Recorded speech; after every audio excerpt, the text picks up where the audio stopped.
Good morning. Thank you for joining us on today's episode of the AfricaCann Journey. My guest today is Iindulge Shelile from Revenue Services Lesotho. Dumela Ntate. Good morning, Tsidi, and thank you for having me today. And it is a beautiful morning. Sort of, with a bit of mist, but thank you for joining us. And since today we're going to be discussing the tax implications around the cannabis industry, could you tell us a little bit about the Revenue Services approach to taxation of cannabis in Lesotho? Thank you very much, Siri.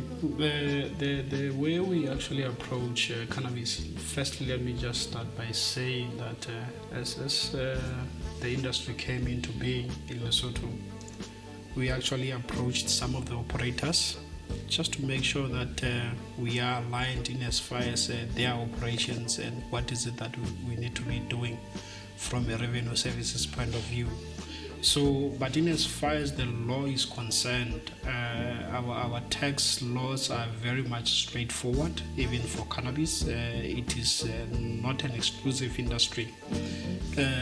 We implement them through a 25% where companies are involved.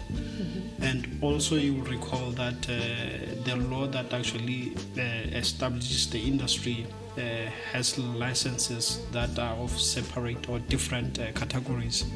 We also need to be aligned to how they are licensed. For starters, we have companies, 25% for companies, but we also have for manufacturing and commercial farming 10% rate that is being used. So it will depend on the licenses that are issued to the operators in cannabis. If it is in manufacturing or a commercial farming license, then 10% will be applicable.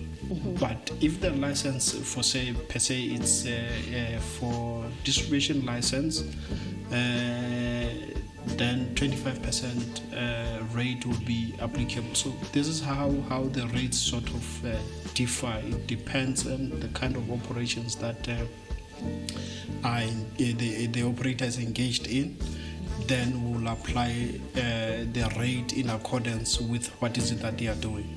Okay, and because it's an emerging industry and probably needs a lot of support and there are lots of capital constraints, in your opinion, do you perceive that the current tax percentages that are being applied are conducive to encourage the development of the industry? Yeah, it can be a debatable issue. You will probably have to look at where our economy is at. And also you look at the competitive advantage that the industry has if it is here, set up here in Lesotho. These are some of the things that you will need to take into account when you are saying how competitive the rates are. But also you need to look at the potential that will be unlocked through this industry. How many jobs are going to be created? What is the value add towards the overall economic activity in Lesotho?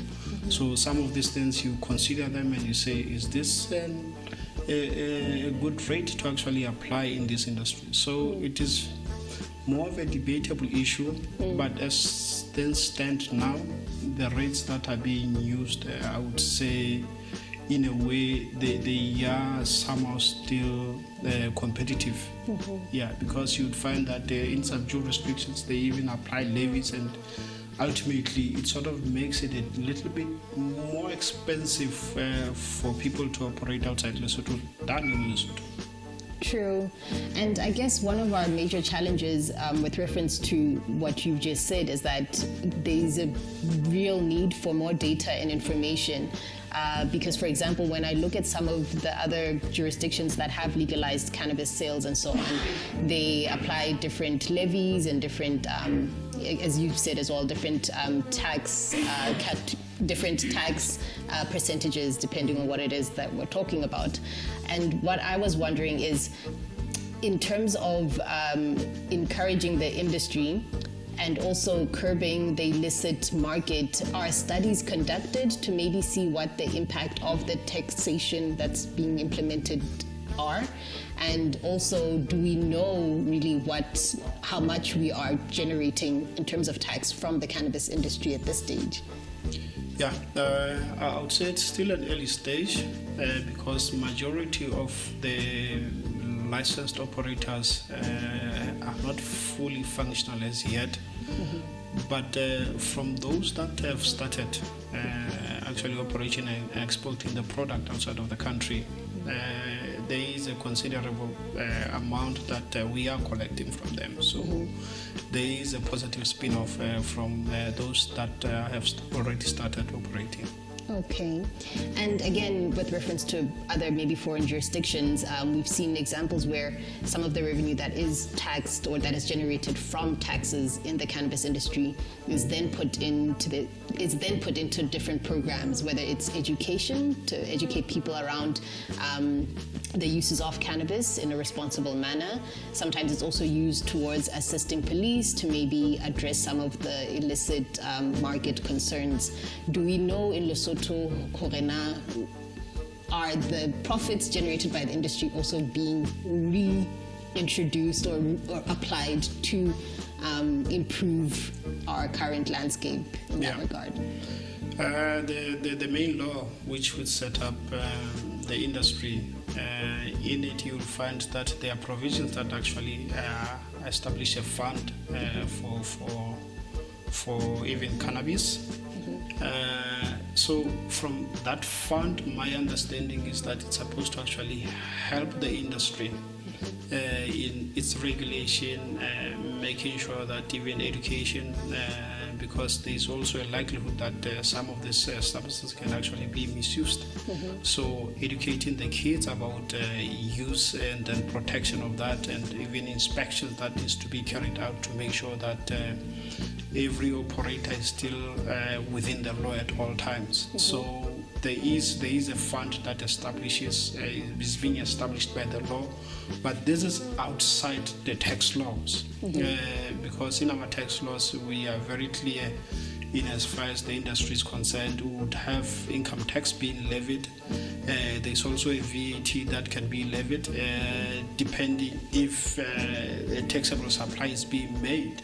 But for now, you see that mostly the products are actually being exported outside Lesotho. Yeah. So in that case, it is not a VAT supply because we don't charge VAT on exports. True. Okay. And lastly, I would really just want to get maybe your view on the prospects and the future of the industry. So from your current position in compliance at the Revenue Services, how would you perhaps like to see the industry develop in such a way that it can make more of a prominent economic contribution in the country? Yeah, from my end, with the few interactions I've had with some of the operators and then looking at the potential that this industry has towards the overall economy of Lesotho, I see a great potential, and I see an industry that can actually increase jobs. And in that regard, from our side as the Revenue Services, what we have since started doing is to have a specific program towards the industry where we actually deliberately go out, make sure that we assist the operators to understand what their obligations are, try to educate them about our own tax system so that they can actually be compliant. We have actually adopted a different approach towards how we go about our business, in that we believe now we need to be closer to our clients as opposed to before, where we would be seen to be the boogeyman coming after you have made your money, and then we just claw a certain percentage of your profits and say it is your obligation to actually pay tax. But now we are saying we are coming with softer hands and saying let's be in a relationship. We believe we are in a relationship. There's trust between us. We understand each other. It will be an easier job. Well, with that said, I've also noted that a lot of the revenue services systems are more accessible and they're online, which definitely improves the convenience of being able to comply. So we thank you again for providing and improving those services. No, we are very much happy to actually be going out, reaching out, making sure that our services are available. And we have actually from 2018 to 2023, we have a strategy termed REA AHA, where we are basically saying we are building from scratch.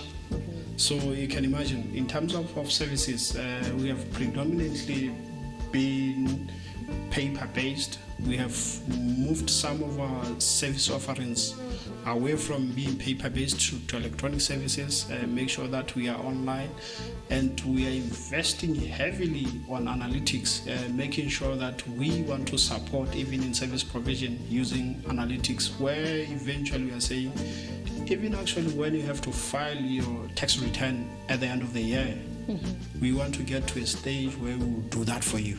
Okay. All you do is to say, I verify that this return is accurate and okay. Yeah. Okay. Well, I'm sure you saw the relief in my eyes, because that is a very, very big breakthrough, which we appreciate. This is the direction we are taking. Okay. No, it's very encouraging. Thank you. Thank you, Ntatewa Shelile, and thank you again for being here with us today on this episode and for giving us more insight and understanding into how the Revenue Services Authority is approaching tax and this industry, again, because in some sectors it's still viewed in quite a controversial manner. So I'm very encouraged by the fact that this is a very practical approach, and it's encouraging to see that we can discuss such topics openly. Thank you very much, and hopefully that we will get into other issues like the import-export of issues. Maybe if you intend to have a next version of this, then we'll get into those details, how we handle issues when the products come in and go out of the country. Thank you very much, Sili. Thank you, Dr. Shelile. Thank you for joining us on today's episode of the AfricaCann Journey, bringing you content on the developing cannabis industry in Africa. See you in the next episode. And don't forget to like and subscribe. Thank you. Bye.